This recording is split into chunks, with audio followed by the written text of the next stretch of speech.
दोस्तों, वीडियो को देखने से पहले आपसे एक विनती है। वीडियो को लाइक करें और चैनल को सब्सक्राइब करें, क्योंकि इंडियन पीपल चैनल पर आपको बस सरकारी खबरें मिलेंगी। 8वें वेतन आयोग कर्मचारियों के लिए आ गई बड़ी खुशखबरी, इतनी ज्यादा मिलेगी सैलरी। लगातार सरकारी कर्मचारियों की तरफ से यही सवाल किया जा रहा है कि क्या भारत सरकार 8वें पे कमीशन को लागू करेगी या नहीं। बताते चलें कि प्रश्न यह है कि साल 2026 तक केंद्रीय कर्मियों का वेतन बढ़ेगा या नहीं। सैलरी को लेकर हमारी केंद्र सरकार किसी नए सिस्टम को लाएगी या फिर 8वें वेतन आयोग को ही गठित करेगी। बताते चलें कि लंबे समय से यह बहस अब काफी ज्यादा बढ़ गई है, क्योंकि इस बारे में कुछ भी स्पष्ट नहीं है। ऐसे में यदि आप भी एक सरकारी कर्मचारी हैं, तो आप भी काफी उत्सुक होंगे सरकार के अगले कदम को लेकर। सरकार का कोई निर्णय ही यह स्पष्ट कर सकता है कि 8वें पे कमीशन को लेकर सरकार क्या सोच रही है। यदि आप भी बहुत ज्यादा परेशान हो रहे हैं कि 8वां वेतन आयोग आएगा या नहीं, तो इसके लिए आज हम यह आर्टिकल लेकर आए हैं। आज इस पोस्ट में हम आपको बताएंगे कि 8वें पे कमीशन को लेकर सरकार क्या निर्णय ले सकती है। इसके साथ ही हम इससे संबंधित अन्य पहलुओं पर भी प्रकाश डालेंगे ताकि आपको सारी बातें अच्छे से समझ आ सकें। 8वें वेतन आयोग। नया साल शुरू हो गया है और ऐसे में अब 2025 आ गया है, परंतु अभी भी केंद्रीय कर्मचारी 8वें वेतन आयोग को लेकर असमंजस की स्थिति में हैं। जानकारी के लिए बता दें कि 8वें पे कमीशन को लेकर लगातार चर्चाएं जोर पकड़ने लगी हैं। ऐसे में विशेषज्ञों का मानना है कि संभव है कि सरकार 8वें वेतन आयोग को लेकर अब कुछ घोषणा कर दे। दरअसल पिछला वेतन आयोग यानी 7th पे कमीशन को साल 2016 में लाया गया था। इसके पश्चात तब केंद्रीय कर्मियों की न्यूनतम सैलरी बढ़ गई थी।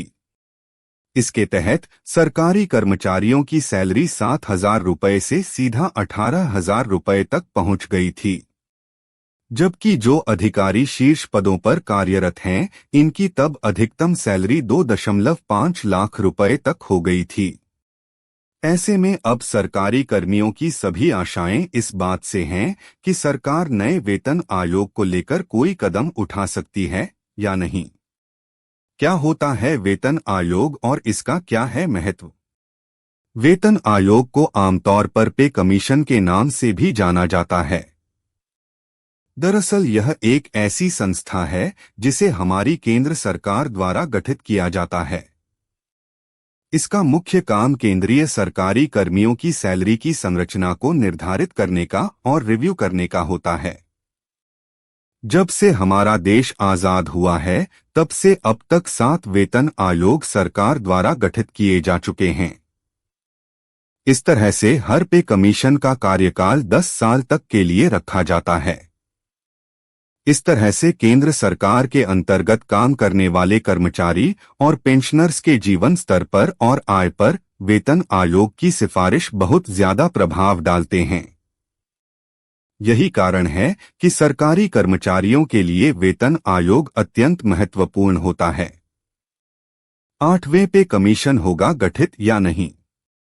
8वें वेतन आयोग को लेकर हालांकि अभी तक कोई भी जानकारी साफ तौर से प्राप्त नहीं हुई है, परंतु जैसे कि यह नियम है कि हर 10 वर्ष में नए पे कमीशन को लाया जाता है, तो ऐसे में साल 2026 तक सरकार इसे ला सकती है।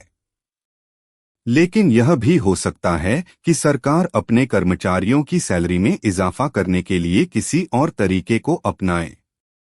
दरअसल सरकार ने बातों बातों में कई बार ऐसा संकेत दिया है कि नए वेतन आयोग को न लाकर सरकार कर्मचारियों के प्रदर्शन के हिसाब से इन्हें वेतन प्रदान करेगी। अभी भी केंद्रीय कर्मियों को बिल्कुल भी स्पष्ट नहीं है कि सरकार द्वारा आने वाले दिनों में वेतन को लेकर कौन सा कदम उठाया जाएगा। दरअसल इसके पीछे कारण है कि सरकार ने अभी किसी भी बारे में कोई आधिकारिक तौर पर घोषणा नहीं की है। जब सरकार द्वारा ऐलान किया जाएगा तभी स्थिति साफ हो सकेगी। क्या सरकार लाएगी नया सिस्टम? अभी कुछ दिन पहले वित्त मंत्रालय की तरफ से संसद में यह बात कही गई थी कि सरकार 8वें पे कमीशन के गठन को लेकर अभी किसी निर्णय पर नहीं पहुंची है। जब से यह बात कही गई तब से ही इस बारे में काफी ज्यादा चर्चा होने लगी है। कर्मचारियों का कहना है कि क्या वेतन बढ़ाने हेतु सरकार किसी नए तरीके यानी सिस्टम को लागू करेगी। सूत्रों से ऐसी जानकारी प्राप्त हुई है कि सरकार परफॉर्मेंस बेस्ड सिस्टम को आने वाले दिनों में लागू कर सकती है। इस प्रकार से यदि ऐसा हो जाता है तो सरकारी कर्मियों को अपनी सैलरी में बढ़ोतरी हेतु 10 वर्ष तक की प्रतीक्षा नहीं करनी पड़ेगी। परंतु आधिकारिक जानकारी जब दी जाएगी तभी इस बारे में कुछ कहा जा सकता है। 8वें वेतन आयोग एम्प्लॉयज सैलरी हाइक। यदि हमारी सरकार 8वें वेतन आयोग को गठित करती है तो ऐसे में सरकारी कर्मियों को कुछ बदलाव देखने को मिल सकते हैं। इसके तहत सबसे पहले तो इस समय की न्यूनतम सैलरी 18,000 रुपये से सीधा 26,000 रुपये 30,000 रुपये तक पहुंच सकती है। बताते चलें कि महंगाई काफी बढ़ गई है और ऐसे में सरकारी कर्मचारियों को अपना जीवन सुचारू रूप से चलाने हेतु ज्यादा सैलरी की जरूरत है। इस प्रकार से इस समय का फिटमेंट फैक्टर 2.57 है और इसे नए वेतन आयोग के तहत 3.57 तक या फिर 3.8 तक बढ़ाया जा सकता है। 8वें पे कमीशन के पश्चात होगी सरकारी खर्चे में काफी वृद्धि। वैसे तो सरकारी कर्मचारियों के लिए 8वें वेतन आयोग की सिफारिशें लगातार की जा रही हैं, परंतु सरकार के लिए नया वेतन आयोग लाना काफी महंगा पड़ सकता है। यहां आपको हम जानकारी के लिए बता दें कि जब 7th पे कमीशन को सरकार ने लागू किया था तो तब वार्षिक तौर पर 1 लाख करोड़ रुपए का खर्च बढ़ गया था।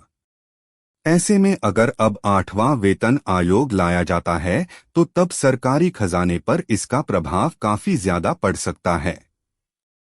हालांकि सार्वजनिक वित्त पर इसका दबाव पड़ेगा, लेकिन उपभोक्ता खर्च में बढ़ोतरी होगी।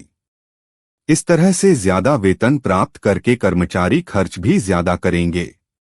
इसके कारण सेवाओं और वस्तुओं की बाजार में मांग बढ़ना संभव है, जो कि अर्थव्यवस्था के लिए सहायक हो सकती है।